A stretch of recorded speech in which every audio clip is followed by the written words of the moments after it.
네, 두 번째 시간 가겠습니다. 자, 그럼 이제 9페이지 보세요. 법률행위 이제 목적이 나옵니다. 뭐가 나온다고요? 네, 토지를 매매했습니다. 매매의 목적물은 토지죠.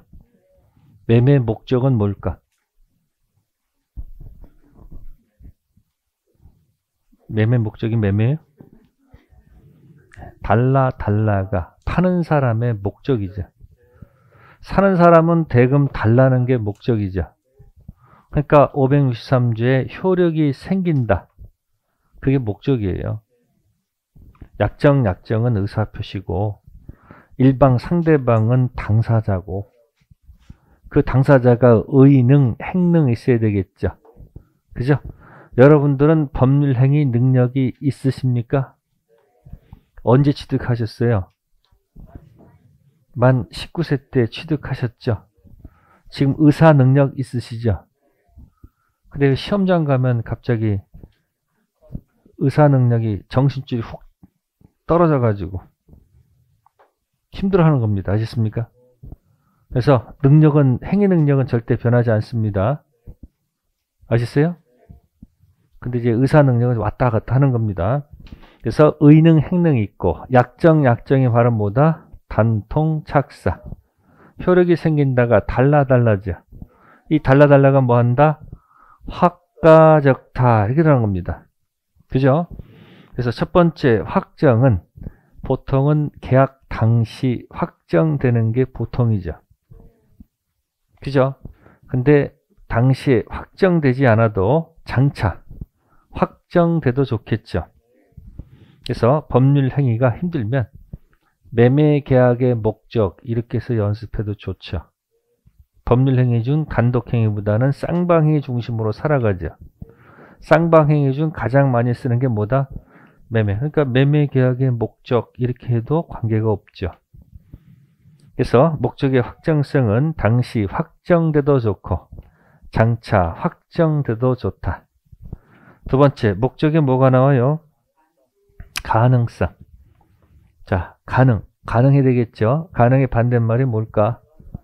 네, 불가능. 두 글자로 줄임말이 뭐다? 네, 불능이죠. 그래서 가능하지 않은 게 뭐다? 불능. 그래서 불능은 거기 책자 보시면 왼쪽에 원시적 불능과 무슨 불능이 있어요? 후발적 불능이 들어가겠죠.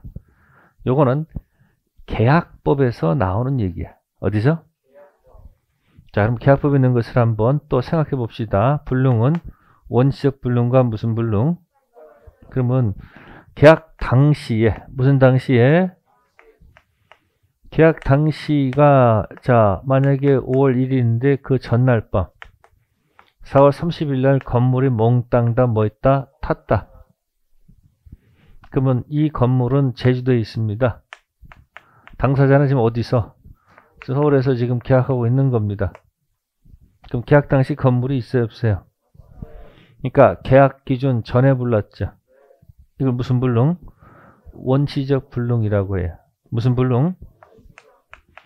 그러면 이 원시적 불능 할 때 이 계약은 무효라고 하는 겁니다. 뭐라고요?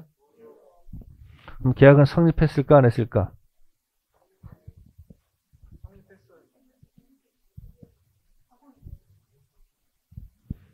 질문에만 대답하세요. 계약은 성립했습니까? 아니 확정 무효라고 했으면 계약은 뭐하다? 성립은 돼야 될 거 아니에요. 무효인 계약도 뭐는 했다. 저거 보면 나오잖아요. 저 판보고 그렇다 하면 돼. 그럼 계약은 성립했을 때 이때 이 갑은 이 사람도 무책이고 뭐가? 책임이 없고 이쪽도 책임이 없다 그러면 따질 필요가 없는 거지. 서로 뭐라면 책임 없다면 따질 필요가 없는 거지. 근데 문제는 뭐다? 갑은 뭐고? 책임이 있고 을은 책임이 없어야지 따지겠죠. 그래서 한쪽은 뭐가 되고 유책, 한쪽은 뭐다? 무책. 그러니까 서로 만약에 뭐라면 유책이면 물어볼게. 서로 책임이 있어. 책임 물을 수 있을까 없을까? 아니 서로서로 뭐가 있으면 누가 누구한테 손가락질을 해. 아니 손가락 할 수 없는 거지. 그러면 이쪽에 서로서로 무책임도 손가락 할 수는 없는 거 아니에요. 그죠? 그럼 어떻게 할 수밖에 없는 거예요. 한쪽이 뭐가 없고 책임이 없고 한쪽이 책임이 있어야지 뭐 공격할 거 아닙니까? 그러니까 한쪽은 뭐가 돼야 되고 사는 사람은 이쪽은 유책일 때 그때 공격하겠지. 이 말은 뭐냐? 이 불능을 이쪽이 책임이 있다는 얘기는 알 또는 알이야. 알았다 또는 알 수 있었다. 그걸 이제 멋있게 표현한 말이 악이 또는 유가실이다 이렇게 표현하는 거예요. 뭐라고요? 악이 또는 뭐다? 유가실 이렇게 표현하는 거예요. 알았다 또는 뭐다? 알 수 있었다. 그럼 지금 반대 될 거 아니에요. 반대 뭐 좀 반대니까 반대. 선이 또한 무가실. 이래야지 뭐 공격할 거 아니냐는 얘기예요. 그래서 이 계약 체결하느라고 답사비용 들어갔겠죠. 비행기 타고. 네? 또 은행에서 대출 받느라고 여러 가지 융자 비용 들어갔겠죠. 이건 계약이 유효하다고 믿었기 때문에 들어간 비용. 믿었기 때문에. 믿었다. 그럼 뭐라 한다? 신뢰, 이익 배상. 무슨 배상? 불이 안 나고 이전 받아서 되팔았다라면 얻을 수 있었던 이익도 있겠죠. 그걸 이행이익이라고 한다. 무슨 이익이요? 믿었기 때문에 들어간 비용. 진짜 이행되었다라면 얻을 수 있었던 전매 차익. 보통은 어느 게 커요? 응? 보통은 이게 크겠지. 그죠? 그러면 이행이익이 실내이익보다 크죠? 자, 이때 선택하셔야 돼. 실내이익일까? 이행이익일까? 응? 어려울 거 없어. 어느 거라고 지금 정답을 가르쳐주고 있어. 아니, 얘라고 지금 알려주고 있잖아. 그러니까 무슨 이익이 원칙이다? 실내이익 배상이 원칙이다. 근데 이게 뒤집어져 가지고 혹시 만약에 무슨 이익이 실내이익 배상이 혹시 만약에 뭐를 초과하게 되면 이행이익을 초과한다 그러면 이렇게 될 거 아니에요. 이렇게. 그죠? 아, 그때는 이제 뭘 가르친다? 그때는 뭐다? 이행이익 배상을 하면 되죠. 그래서 거기 읽어보세요. 원시적 불능의 효과 왼쪽입니다. 원시적 불능이 있으면 법률행위는 무효, 유효? 무효. 그럼 계약은 성립했다, 안 했다? 성립이 됐으니까 무효란 얘기가 나오죠. 다만 채무자, 이때 채무자 이쪽입니다. 누구?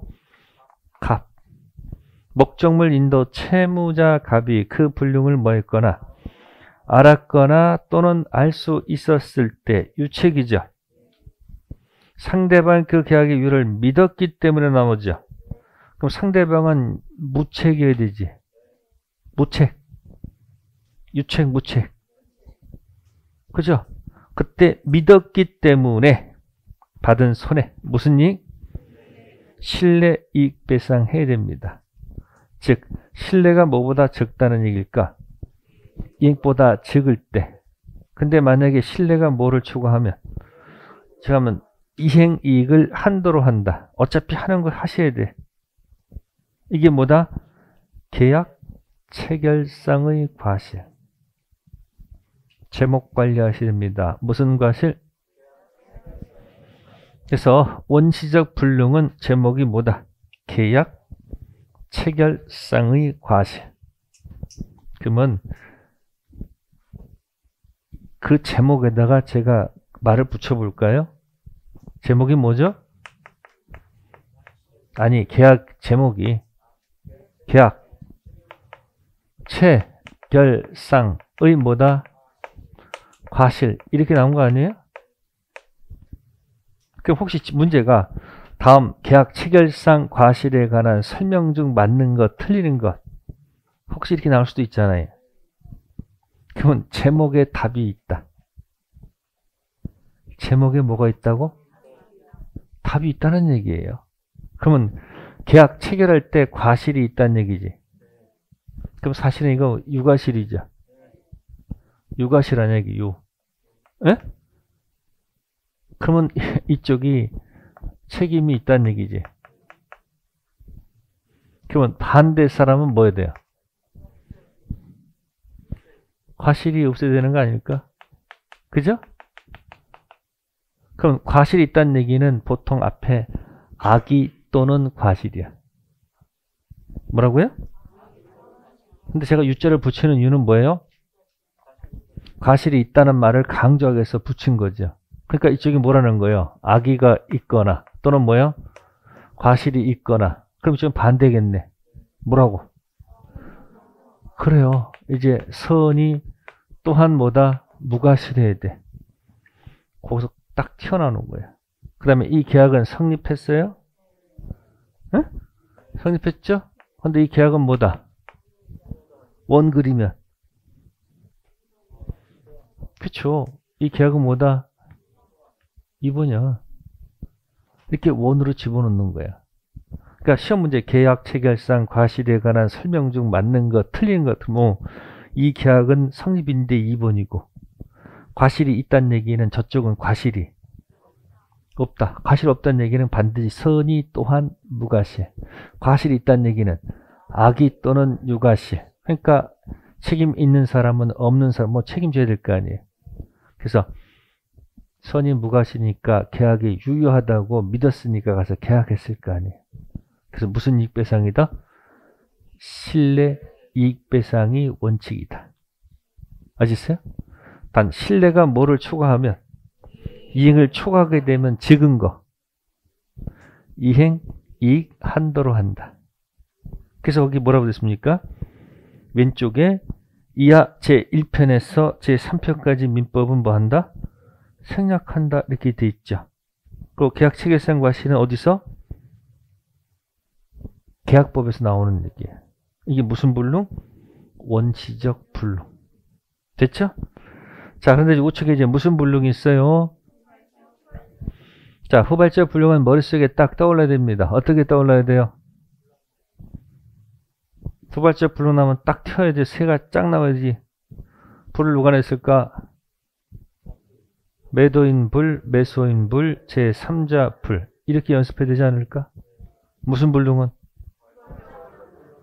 매도인이 불냈다, 매수인이 불냈다, 제3자가 불냈다 하면 되잖아요. 그럼 매도인이 불을 내면 어떻게 될까? 매도인이 잘못해서 화재를 냈다 그러면 연습해야 될 거 아니에요. 갑은 뭐가 있고 귀책 사유가 있고 을은 잘못이 없다는 얘기죠. 자, 건물이 화재가 났겠죠.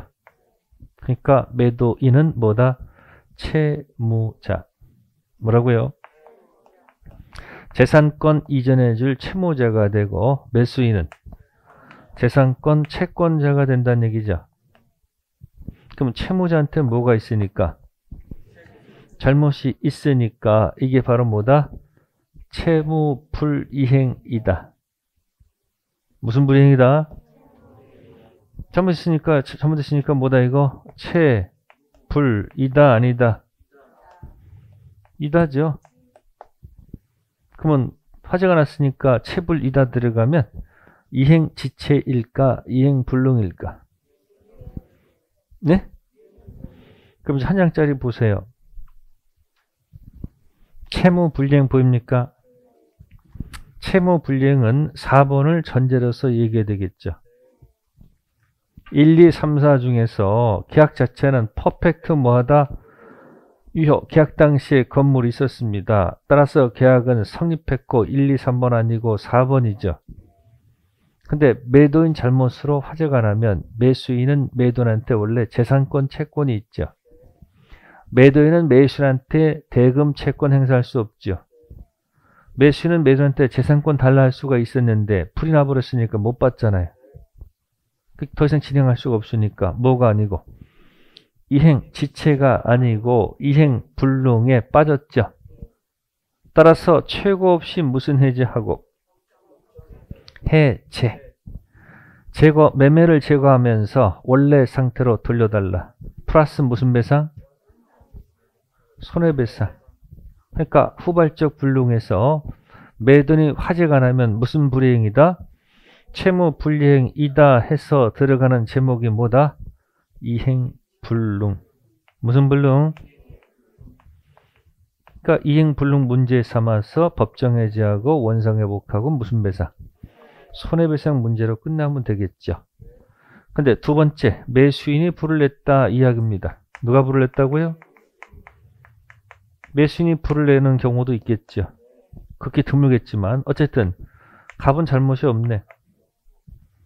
을의 잘못으로 화재가 났죠. 갑은 채무자, 채권자.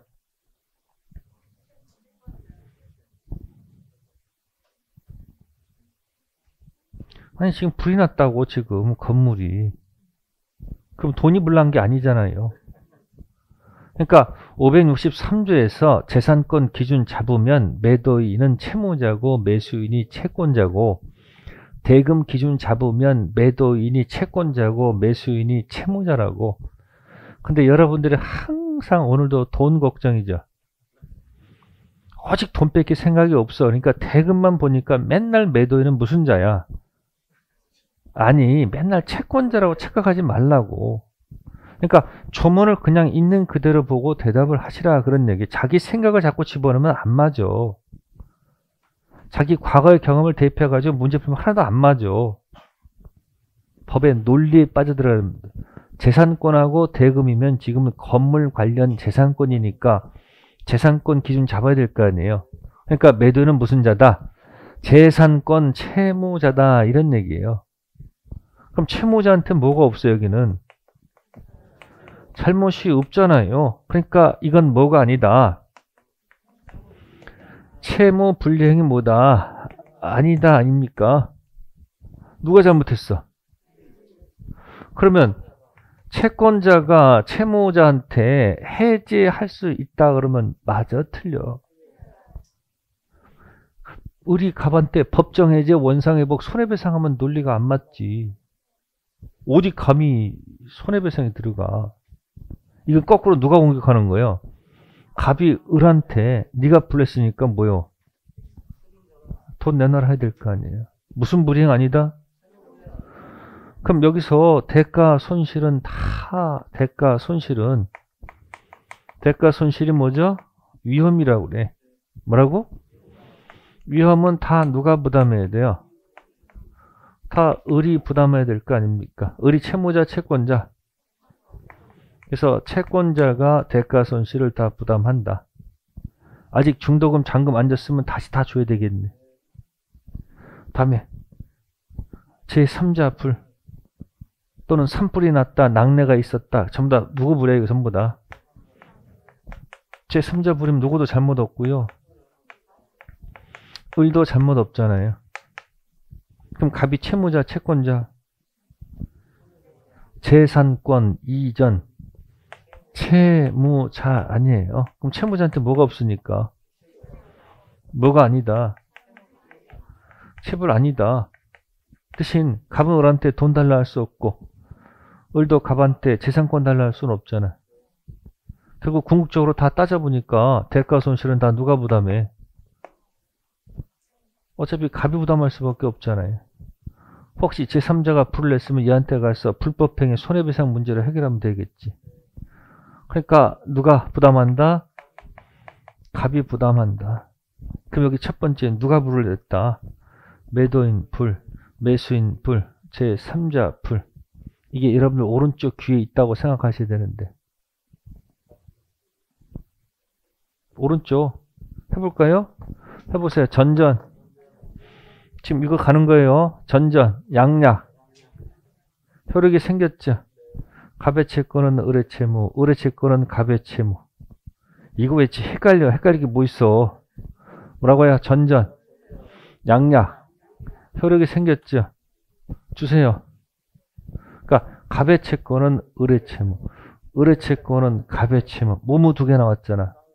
쌍무, 편무 나오죠. 쭉 내려가죠. 채무 이행. 채무 이행을 멋있게 표현한 말이 뭐다? 출현. 이게 못하는 게 뭐다? 무한도전. 잘못 있으니까 양쪽 귀 잡고. 여기서 하면 좀 없어 보여가지고 제가 뭐야 이렇게 이행지체, 이행불능, 법정해제, 원상회복, 손해배상 아니야. 요게 매도인이 불낸 거야. 왼손 띄고 매도인 불, 매수인 불, 제3자 불. 또 생각하면 되잖아요. 매도인이 불낸 게 채무불이행 이다가 되죠. 매수인 불, 제3자 불은 채불이 아니죠. 그때 쓰는 용어가 뭐다? 위험부담. 그래서 쌍무계약의 위험부담은 채무 이행하는 채무불이행의 이행불능과 한 세트다. 위험부담하고 이행불능이 한 세트라고. 쌍무계약의 특질이 동시 이행이 있고 위험부담이 있단 말이에요. 그러니까 위험부담은 매도인이 불낸 건 아니에요. 매수인이 불을 냈거나 제3자가 불낸 거예요.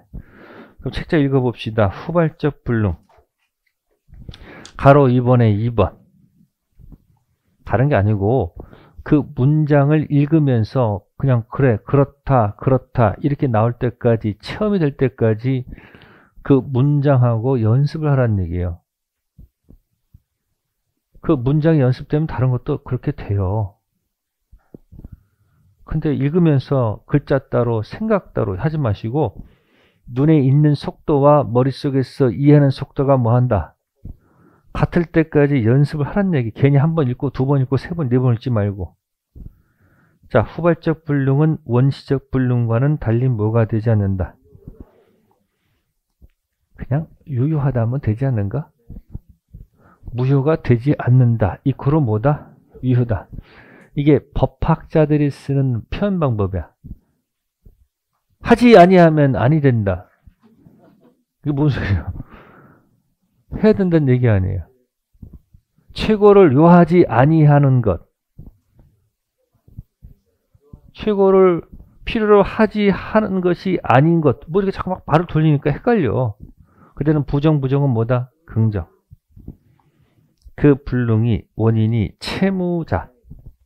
이때 이 채무자는 재산권 이전 채무자 매도인에게 귀책사유, 고의 또는 과실이 있으면 채무 불이행이 됐죠. 글자 그러면 계약이 유효했는데 채무불이행 들어가면 이행지체와 이행불능이 있었지. 이건 불능이니까 불능이지. 최고 없이 무슨 해제하고 법정 해제하고 원상회복 손해배상으로 풀어가겠죠. 근데 채무자한테 뭐가 없으면 갑한테 잘못 없죠. 그럼 을한테 잘못이 있거나 없거나 둘 중 하나 아니에요. 그때 쓰는 제목이 뭐다? 그러니까 채불이다 이행불능이고 뛰는 순간 채무불이행 아니다. 갑기 없고 을기 있고 갑기 없고 을기 없는 거. 이건 뭐다? 갑기 있고 을기 없는 거. 뛰는 순간 갑기 없고 을기 있는 거. 세 번째는 갑기 없고 을기 없는 거 아니에요. 그 나중에 문제 풀이할 때 이 후발적 불능 가지고 제목 가지고 계속 여러분들을 괴롭힐 거예요. 제목. 착각하지 마세요. 내용 싸움이 아니고 제목 싸움이야. 시간이 흐르면 저절로 외워지는 게 많고 이해를 해야 되는 건 이해를 하셔야 돼요. 아셨어요? 그래서 지금 원불과 무슨 불능? 그럼 보세요. 이게 후발적 불능. 뛰는 순간 원시적 불능. 원시 불능 있잖아요. 그 나중에 가면 여기다 붙여가지고 이건 몽땅 불능이야. 전부 불능. 몽땅 원시적 전부 불능이 있고 원시적 일부 불능이 또 있어. 원시 무슨 불능? 그게 수량 부족이야. 무슨 부족? 그래서 연결할까? 어쨌든 여기에 후발적 불능, 원시적 불능. 이거 꼭 기억해 두세요. 그래서 여기랑 연결하면 딱 좋다. 계약법하고 연결돼 있잖아요. 지금 총칙이. 그러니까 총칙은 그냥 원시적 불능은 무효고 후발적 불능은 뭐다? 유효. 그 다음에 제목 따지란 말이에요. 계약 체결상 과실. 후발적 불능은 매도인한테 잘못이 있는지 없는지 둘 중 하나야. 잘못 있으면 채무일행이다. 이행불능이고 매도인한테 뭐가 없으면 잘못 없으면 매수인의 잘못이 있거나 없거나 둘 중 하나지. 채불 아니다. 그게 뭐다? 아, 그렇지. 제목을 자꾸 연습하세요. 자, 가능 가지고 한 겁니다. 자, 세 번째가 목적의 무슨성? 법잖아. 법 나왔네. 법. 자, 그럼 법에는 뭐하고 뭐가 있을까?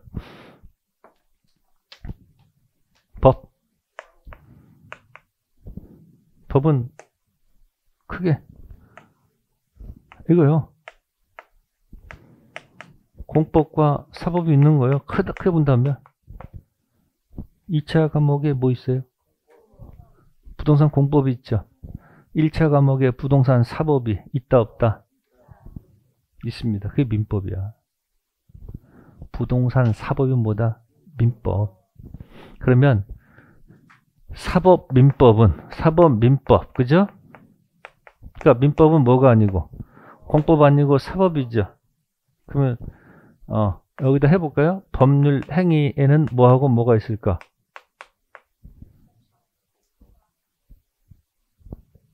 뭘 어려워? 그냥 여기다 붙이면 되지.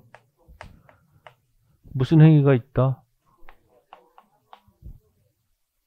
그러면 민법은 뭐가 아니고 공법이 아니고 사법이니까 공법 행위에는 적용하면 안 되겠네.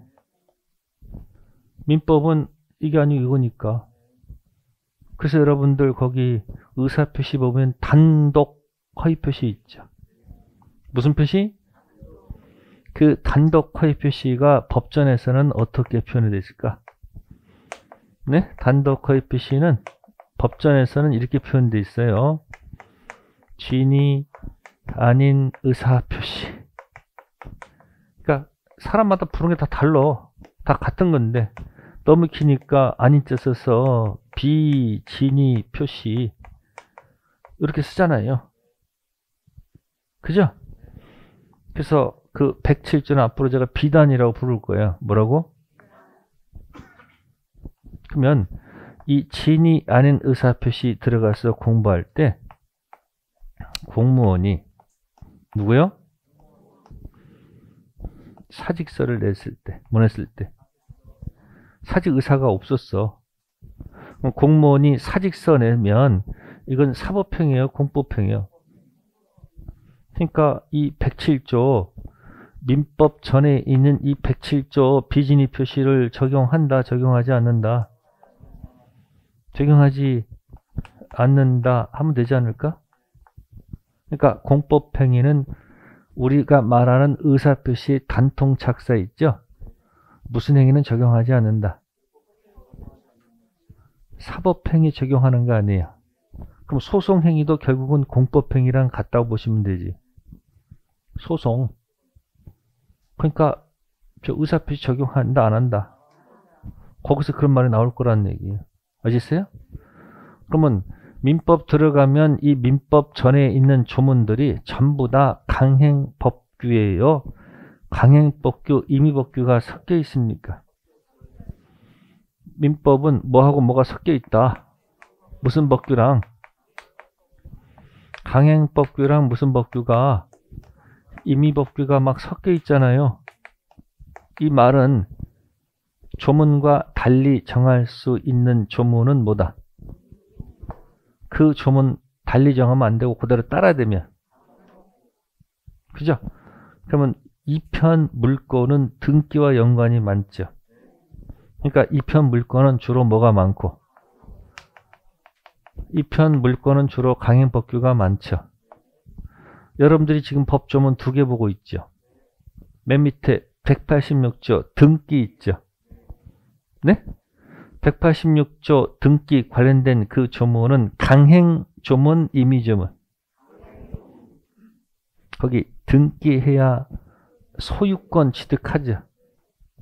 등기하면 밑에 8개 물건 중 본권 대표 소유권 취득하죠. 근데 거기다 특약 맺었어. 매수인이 등기하지 않고 권리증만 갖고 있어도 매수인 네가 소유자다라고 특약을 맺었어. 그 특약은 유효, 무효? 유효, 무효? 무효죠. 뭐 하지 않으면 186조 달리 정하면 효력이 없다고. 그러니까 저건 무슨 조문이에요? 강행법규 강행조문. 이랬어요? 등기해야지 뭘 취득해요? 소유권. 그럼 맨 꼭대기에 563조 있죠? 무슨 법에 있는 거죠? 채권법에 있죠? 이 563조는 강행조문일까? 임의조문일까? 임의조문이죠. 그러니까 거기다 특약 맺어가지고 야, 우리는 계약서를 써야지 계약이 성립하는 거야. 그렇게 특약 맺으면. 아니 조문은 약정해도 계약이 성립하는데 니하고 나하고는 약정은 안 되고 가서 뭘 써야지? 계약서를 써야지 계약이 성립하는 거야. 이렇게 특약을 맺으면 유효한 거야. 563조랑 달리 정할 수 있다 없다? 있다. 그러니까 채권법은 주로 무슨 규정이 많다? 3편은 뭐가 많다? 임의법규가 많다. 그 근거를 가지고 물권법은 물권은 법이 정하는 거 가지고 써라 이런 얘기죠. 물권 무슨 주의? 법정주의죠. 그러니까 여러분들이 한 장짜리 보고 있는 1, 2, 3, 4, 5, 6, 7, 8 물권의 점소, 지지전, 유질저 있죠. 그건 전형 물권이죠. 민법 전에 있는 전형 물권. 당사자가 비전형 물권 만들 수 있다 없다? 있다 없다? 없어. 민법 전에 있는 그 전형 물권만 가지고 쓰셔야 되지. 무슨 물권? 비전형 물권 창설하면 된다 안 된다? 안 된다 이야기야. 근데 위에 올라가면 3편 채권에 15가지 전형계약이 있죠. 그 전형계약 한번 읊어보세요. 증조, 할배, 매학꽃 보고, 차차차, 아싸, 여행가자, 현상광고 걸린 고위공직자, 교도소에서 임종 맞이하다. 그 전형계약만 있는 건 아니죠. 비전형계약 만들 수 있다 없다? 차이가 있잖아. 2편 물권은 비전형 물권 당사자가 만들 수 없고 전형 물권만 가지고 쓰시오. 그러니까 물권법은 대부분 뭐가 많다?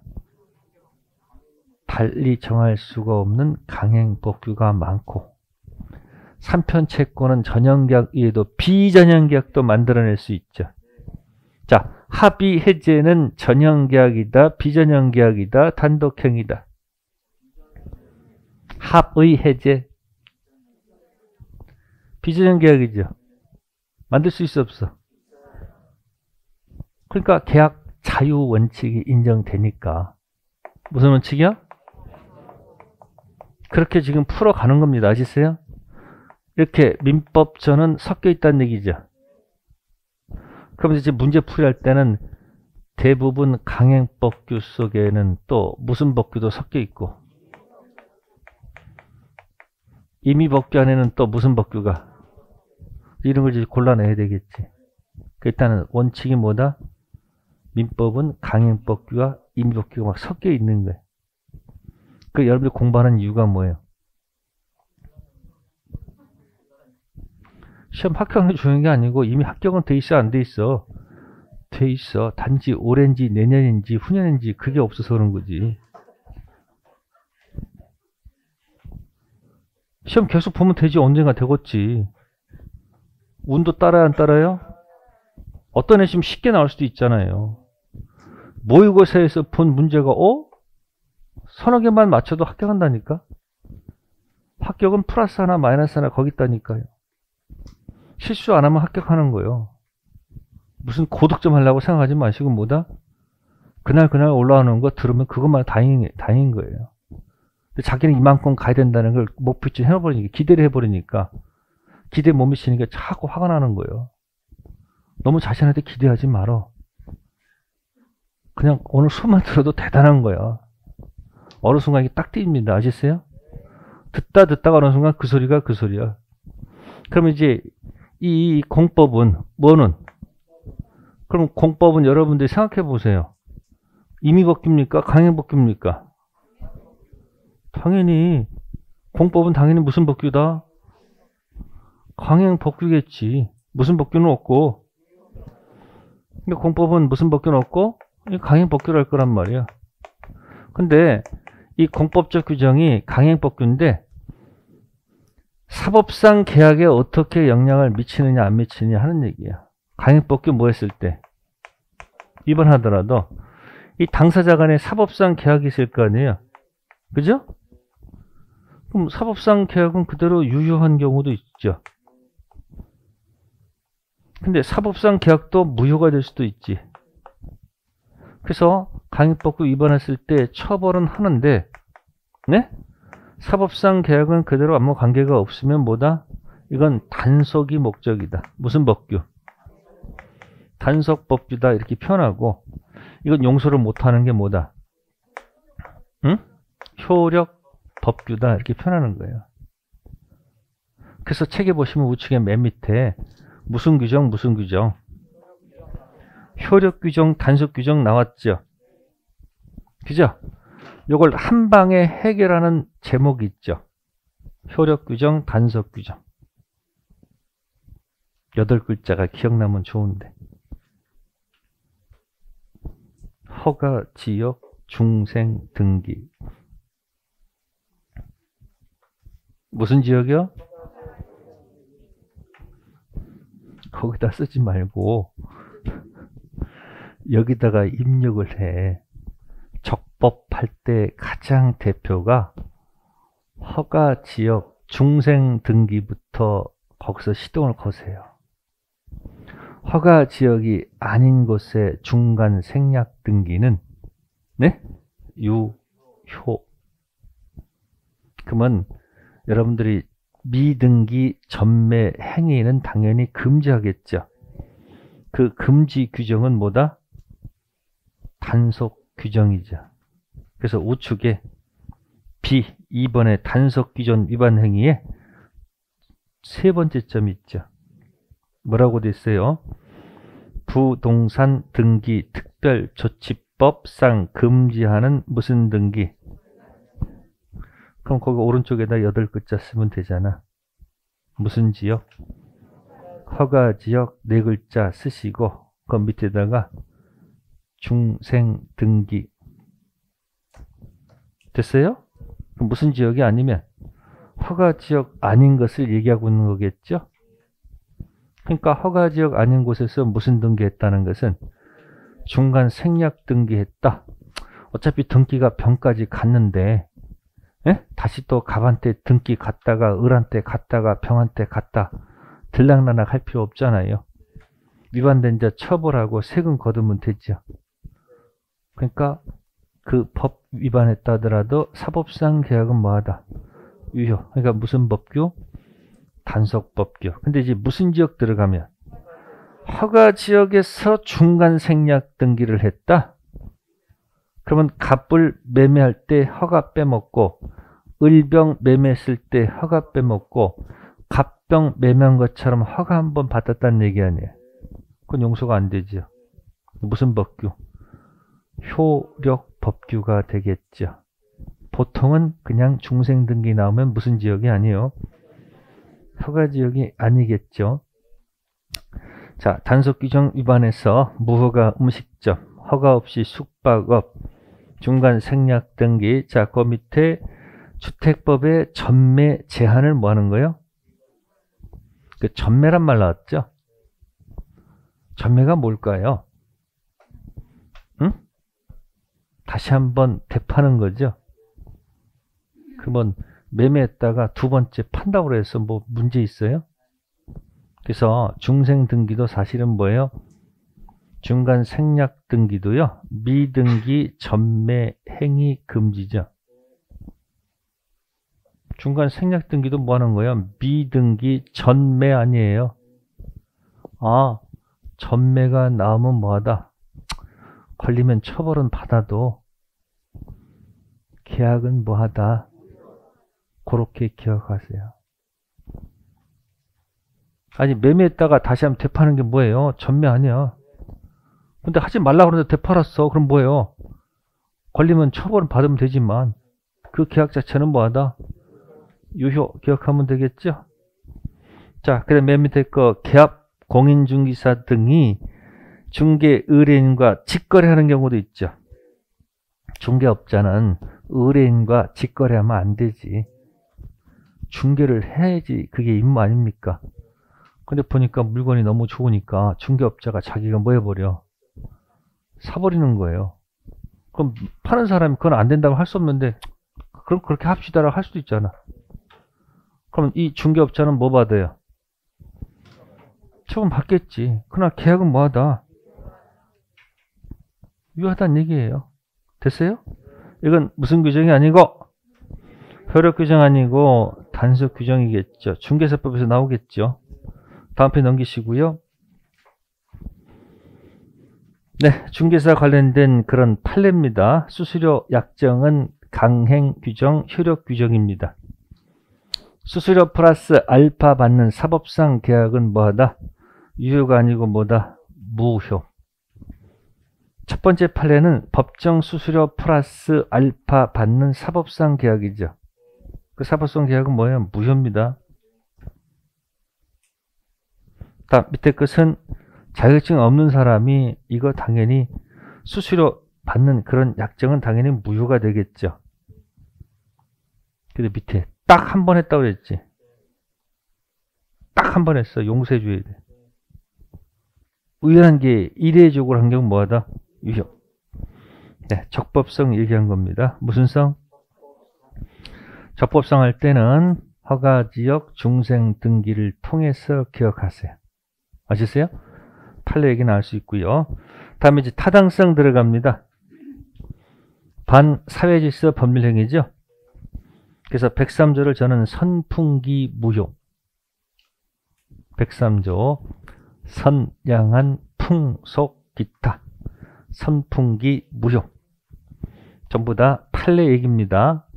그래서 이 103조가 나왔을 때 선풍기 무효가 아닌 것을 머릿속에 꼭 기억하셔야 돼요.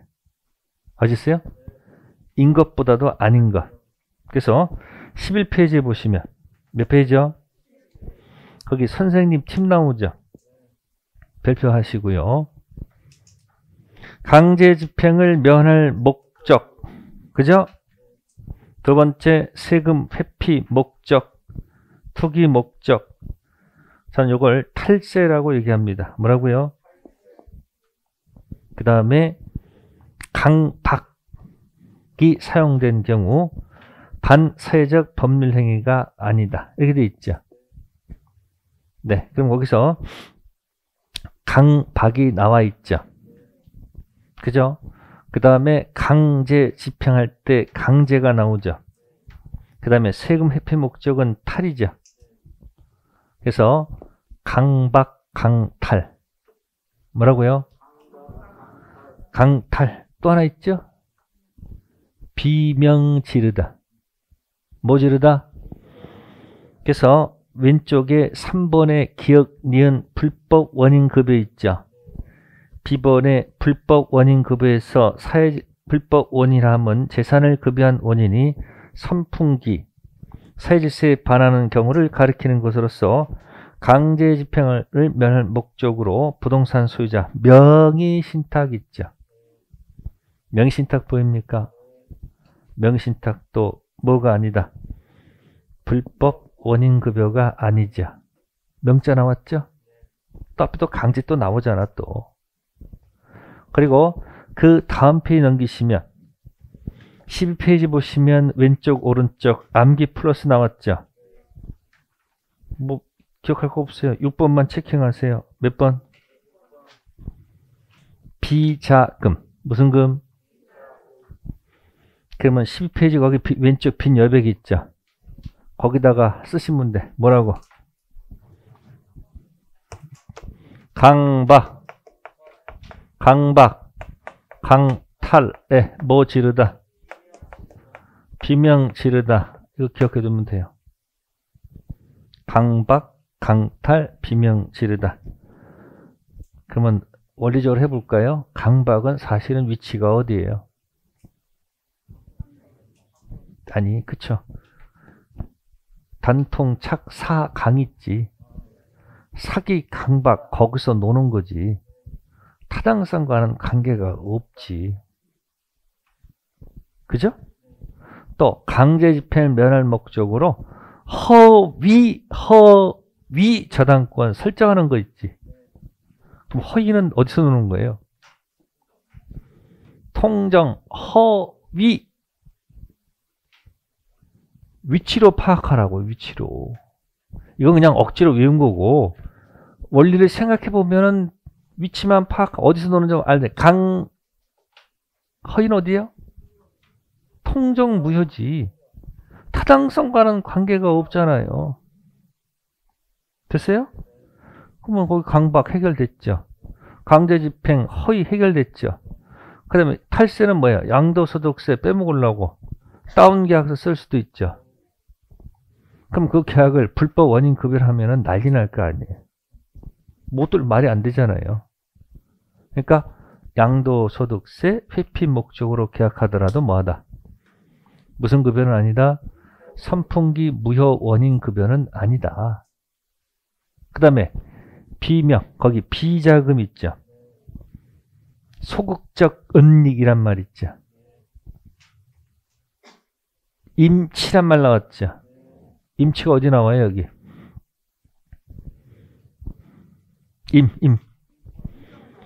임때, 그 임치야, 그게 임치. 이게 노태우 비자금 유명한 사건이에요.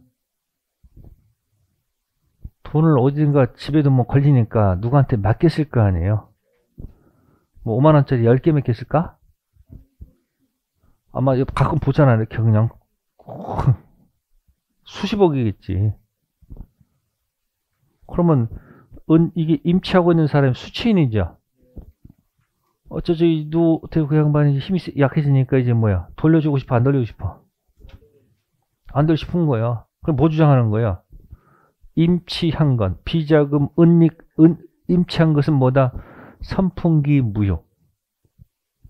그럼 저쪽에서 불법 원인 급여했죠. 못 돌려받으니까 결국 누구 거예요? 내 거란 얘기 아니야. 그러면 돈을 못 갖고 오잖아요. 국가가 회수를 해야 될 거 아니에요. 그러니까 어떻게 되는 거예요? 말을 이제 비자금, 거기다 소극적이라는 단어를 붙여가지고. 소극적 은닉한 임치는 선풍기 무효는 아니죠. 그럼 돌려받을 수 있다는 얘기지. 그 국가가 다시 가지고 간다는 얘기지. 그래서 그때 비자금 소극적. 자, 명의신탁은 뭐라고요? 불법 원인급여 2단이다? 아니다. 혹시 명의신탁 종류 기억나세요? 다른 거 없어. 내용을 몰라도 제목이라도 기억하면 얼마나 좋을까? 제목도 없어. 이전령, 중생령, 무슨 령? 돈 주고 가서 계약 좀 하고 와라. 계약형. 명의신탁 종류 몇 가지? 세 가지. 첫 번째 뭐다? 이전령. 두 번째 중생형. 세 번째 계약형. 궁금해, 안 궁금해? 그럼 궁금 뒤에 찾아가서 보면 되잖아. 그래서 힘들 때 이 명의신탁 종류 세 가지를 기준 잡아가지고 일주일 동안 그것만 파세요. 이전령, 중생령, 계약형. 또 기출문제 다 사셨죠? 그럼 기출문제 가서 이전령, 중생령, 계약형 관련된 문제를 계속 모여본다? 계속 풀어봐. 그래서 명의신탁 종류 세 가지가 딱 정립이 되면 희한하게 민법이 한 단계 올라갑니다. 외우는 게 아닌 거니까. 이해하려고 노력하는 과정이 필요한 겁니다. 아셨어요? 어쨌든 강박, 강탈, 비명. 지르다는 뭐가 아니다? 무슨 급여가 아니다? 불법 원인 급여가 아니다. 꼭 좀 기억해 두셔야 됩니다. 결국 불법 원인 급여라는 단어가 나왔죠. 그죠? 그럼 불법 원인 급여는 여기다 10가지 중에서 어디다 표시하면 돼요? 타당성만 불법 원인 급여이다가 되죠. 그럼 나머지 영역은 불법 원인 급여이다 이코로 부당이득 반환 받을 수 없다. 긍정으로 고쳤죠. 부당이득 반환 받을 수 있다 이코로 불법 원인 급여 아니다. 이랬어요? 그래서 그걸 꼭 좀 기억해 두시고요. 자, 그럼 책자의 맨 위에 올라가면은 이제 부동산 무슨 매매가 나오죠? 이중매매 나오죠? 자, 이중매매는 어떻게 해결하시되 11페이지. 적극가담 무슨 매매? 이중매매로 기억한다. 무슨 가담? 소속이 어디일까요? 네? 타당성. 그래서 여러분들 한 장짜리 책에도 특강 있죠. 책에도 완성판에 보시면은 적법성 할 때 떠오르는 제목이 뭐다? 허가지역 중생등기를 자꾸 연상하시고 이제는 의미를 붙이셔야 되죠. 타당성에다 붙일 말이 뭐다? 적극가담 이중매매. 그러면 갑하고 을이 있고 지금 갑이 등기돼 있고 을이 계약금, 중도금, 잔금을 지급했는데 자, 을이 권리증 갖고 뭐 갖고? 네, 권리증을 갖고 자, 현재 경작을 하고 있습니다. 뭐는 하지 않고 등기하지 않고 이런 자를 뭐라고 그래요? 미등기 매수인. 그러면 을은 뭐가 없어요? 본건 대표 소유권은 없죠. 현재 뭐는 하고 있어요? 본건 아닌 점유권은 갖고 있죠. 자, 그 대신 본건 대표 소유권은 없지만 갑으로부터 샀기 때문에 뭐 할 권리는 있다? 점유할 권리는 있죠. 그죠? 자, 이때 갑이 누가 돈 더 준다고 이렇게 파는 경우도 있을 거 아니에요. 자, 병도 계약금, 중도금, 잔금을 줬죠. 근데 병이 가서 먼저 뭘 하게 되면 여긴 경작하더라도 뭐 하지 않았어요? 그럼 소유자는 누구요? 병이다. 그런 얘기예요. 그래서 이중매매는 사적 자체의 원칙상 뭐하다? 유효하다. 아셨어요? 자, 이게 만약에 유효라 한다면 소유자는 누구예요? 병이죠. 그러면 을은 이 갑한테 가서 이 계약이 유효한 건 맞잖아요. 그러니까 이제 을이 갑한테 뭐예요? 채무, 불이행 들어가서 자, 이행지체일까? 이행불능일까? 이행 여지가 없잖아. 등기 치는 순간 불능이지. 매매했을 때 불능이 아니고 얘가 등기 치는 순간 불능이죠. 그러니까 이제 을은 갑한테 법정 해제하고 내 돈 돌려줘. 내 돈 돌려받아야 되겠죠. 이자도 받아야 돼, 안 받아야 돼? 받은 날로부터 이자 붙여야 받은 다음 날부터 이자 붙일까? 이유 하루 더 받아야지 이제. 그 다음에 이제 손해배상 들어가야 되겠지. 그걸 끝나는 거야. 아셨어요? 근데 병이 이 계약 당시에 얘가 첫 번째 매매 있음을 알고 샀어요. 뭐였다고요? 자, 알고 사면 이 계약은 유효일까 무효일까 하는 얘기예요. 첫 번째 매매 뻔히 알면서 샀어. 이 매매는 유효일까 무효일까? 무효, 유효. 막 섞여 있어, 지금. 유효, 무효.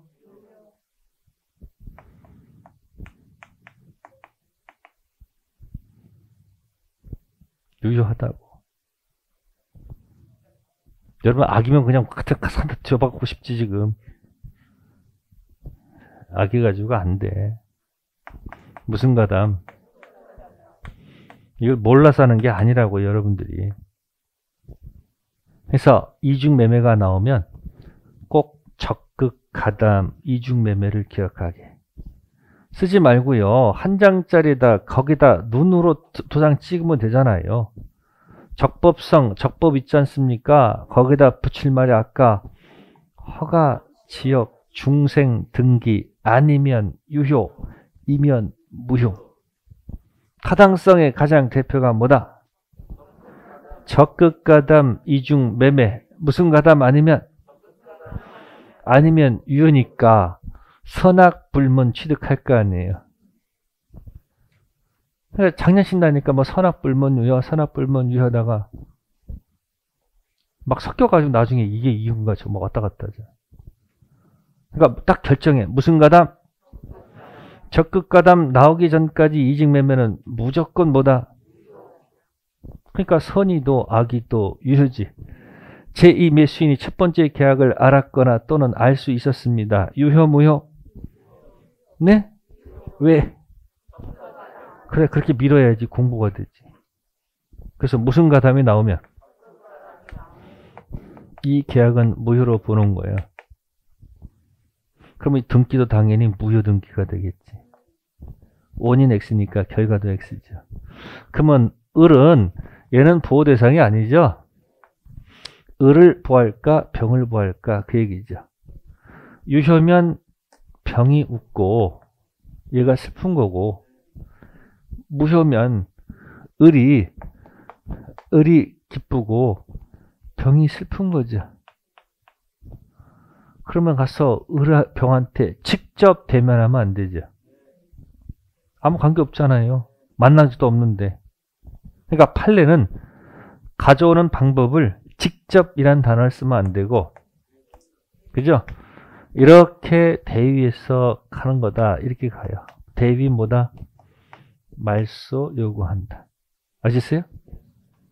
그러니까 시험 보다가 판례 태도에서 직접 가지고 맞는 경우는 극히 드물고 거의 대위야. 모를 땐 무조건 뭐로 가요? 대위. 그러면 이제 또 대위 말소 들어가면 뺏기잖아. 그러니까 병도 먹고 살아야 될 거 아니야. 가족을 위해서 팔고 도망가야지.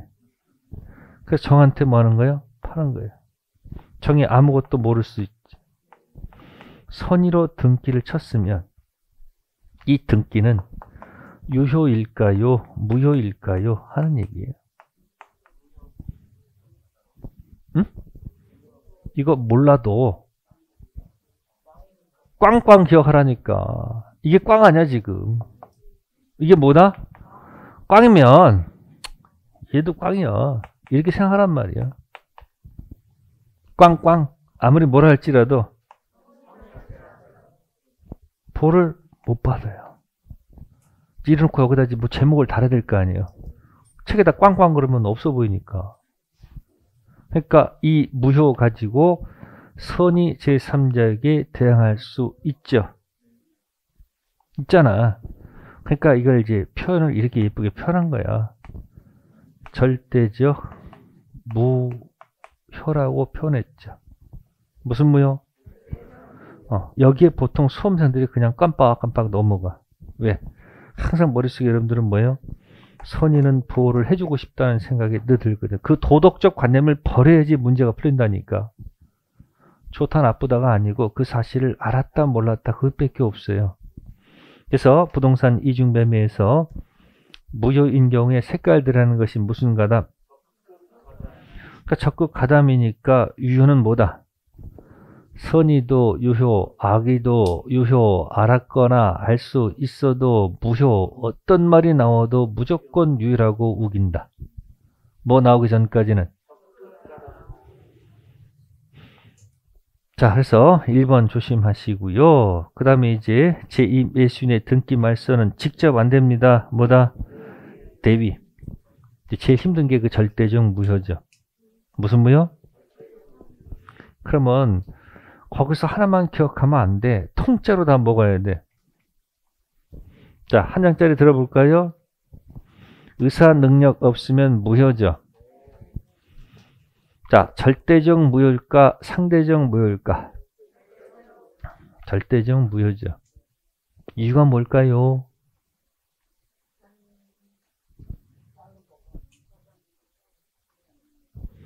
해볼게요. 의사 능력은 무효죠. 절대적 무효. 옆에 행위 능력은 취소죠. 미성년자의 계약을 통해서 소유권 취득한 건너간 제3자가 선의도 보호를 안 해줍니다.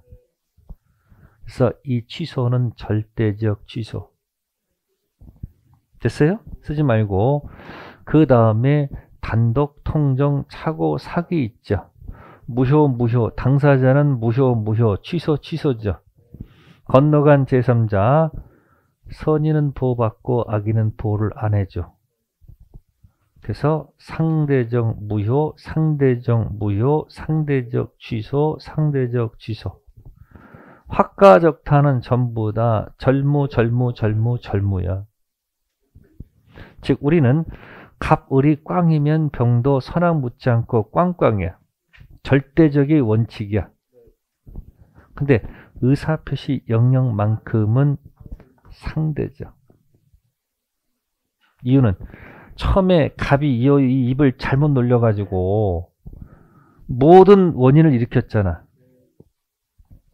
통정 통해서 병한테 건너갔다. 갑하고 병을 한다면 당연히 갑은 보호 가치가 없잖아. 그러니까 병의 선의는 보호를 해주는 거야. 그러면 당사자끼리는 무효, 취소, 무효, 무효, 취소, 취소, 무효, 무효, 무효, 무효죠.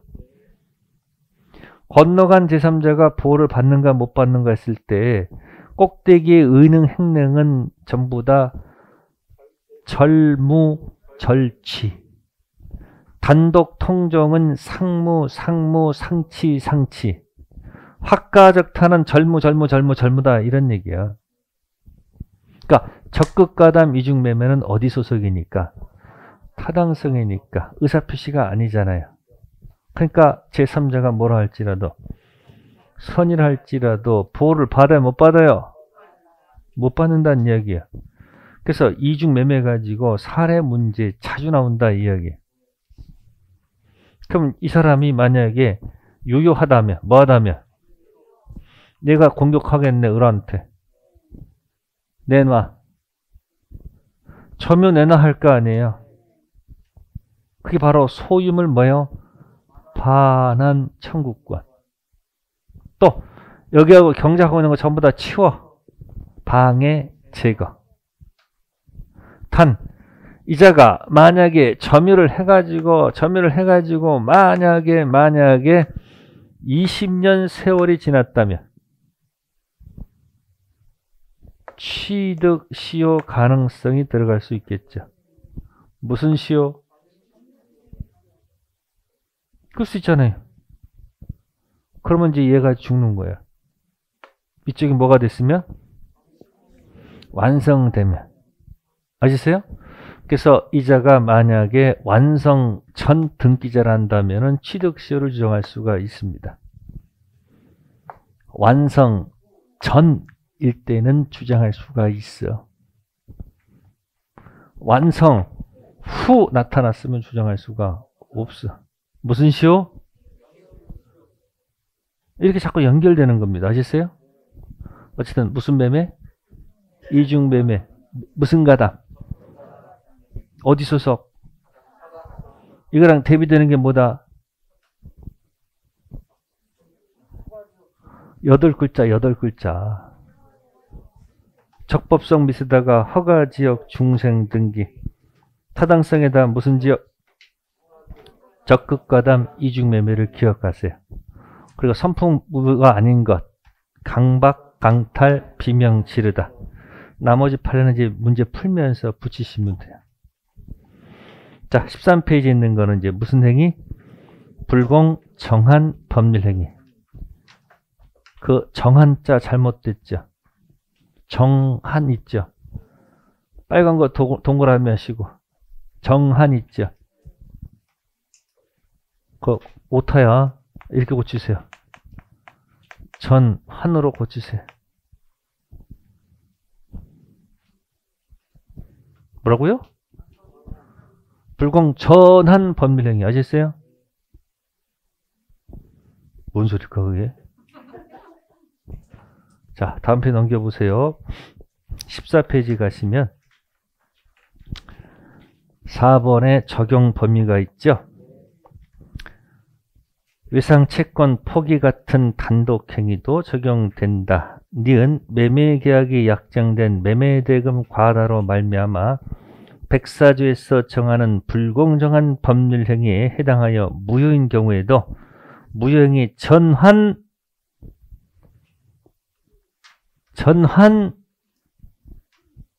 적용될 수 있다 없다?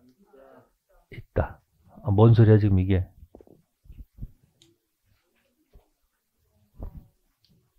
불공정한 법률행위니까 취는 안 됩니다. 전환은 된다. 최근 판례예요. 그 가격 그대로 무효 행위를 추인해봐야 폭리이기 때문에 적용은 안 되는데 그 가격을 정상 가격으로 전환한다면 폭리가 없으니까 가능하다. 그런 판례입니다. 다시 불공 뭐라고? 뭐는 된다? 뭐는 안 된다? 그 가격 그대로 추후로 인정해봐야 폭리이기 때문에 안 됩니다. 이때 103조 선풍기 무효는 추인도 안 되고 전환도 안 돼요. 103조 선풍기 무효는 추인도 안 되고 전환도 안 돼. 근데 104조 폭리행위, 불공전환 법률행위는 뭐는 안 되지만 전환은 된다는 게 판례 태도란 말이야. 그러니까 자꾸 시험 볼 때마다 전환, 그래 뭐는 안 되지만 전환은 돼. 그게 정답이라면 얼마나 기쁠까? 제일 기쁠 때가 언제예요? 아니야. 5개 지문 중에서 딱 하나 아는데 그게 정답일 때야. 그런 게 4개 이상은 나온단 말이에요. 다 알아야 맞히는 게 아니고 딱 그게 정답일 때 가장 기쁩니다. 4개 몰랐을 때. 그러니까 알으면 제대로 알아라는 얘기예요. 어설피 하는 건 나중에 헷갈리기만 해. 그걸 딱 접어놓으라는 얘기야. 그래서 불공전환 법률행위. 자, 13페이지 가셔서 읽어보시고 맨 밑에 판단 기준 있죠. 매도인 갑의 대리인 을이 매매 계약을 했을 때 불공정한 법률행위인지 여부를 판단할 때 매도인 갑 측의 경설무경험은 대리인 기준 판단하고 궁박은 누구 기준한다? 본인 기준합니다. 그럼 장난쳐. 궁박 경설은 본인. 땡. 막 섞인단 말이야. 이때 이걸 극복하는 방법은 경무대 이렇게 할 수도 있고 궁박을 잘 봐. 본인이 있지. 에? 궁박 있잖아요. 궁박. 그럼 글자를 잘 봐. 비읍은 비읍이다. 뭐다? 불균형 판정 시기는 법률 행위시다, 이행기다. 어딜까?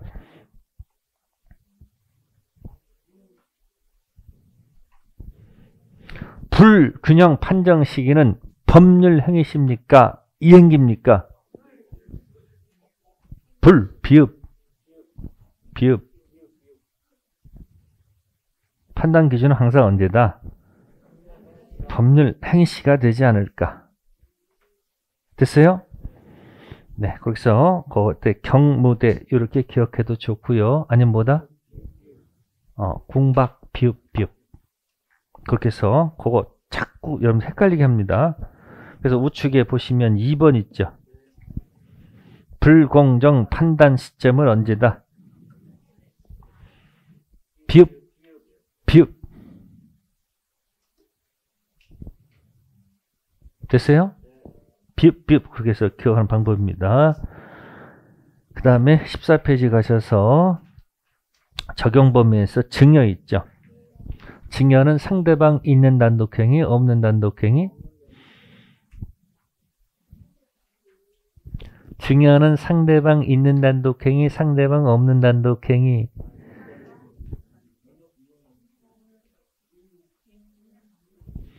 정신 차려. 계약이야, 계약. 다시 봐. 증자가 어디 있어요. 묻는다고 대답하면 안 돼. 증여는 여기 증조합을.